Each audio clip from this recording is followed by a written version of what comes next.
sana? Hah? Dia kenapa nggak di ke sana? Pak, dia kenapa nggak ke sana? Iya, lagi dia. Hah? Kenapa? Capek.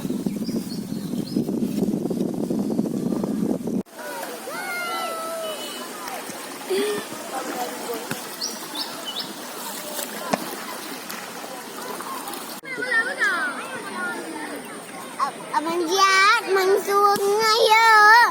Abang Sabir mandi sungai ya.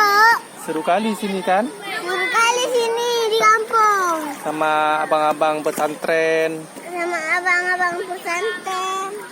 Wah, abang pesantren mandi.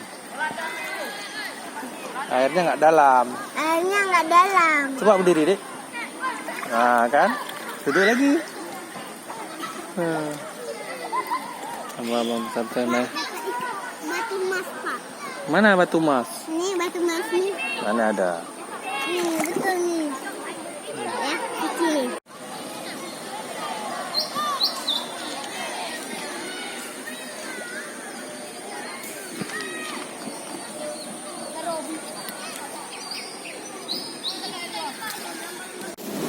Sini kamar mandinya.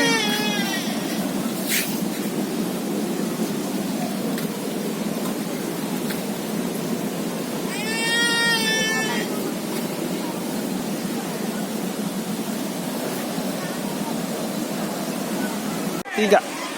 Abang Sabir suruh kali di pesantren. Ada sore-sorenya orang mandi. Habis itu ada main bola di air. Bola pelampung.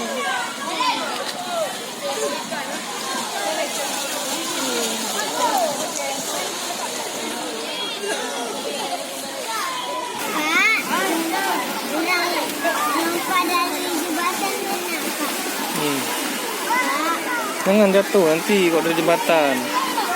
Jangan jatuh udah nanti. Berdiri yang bagus.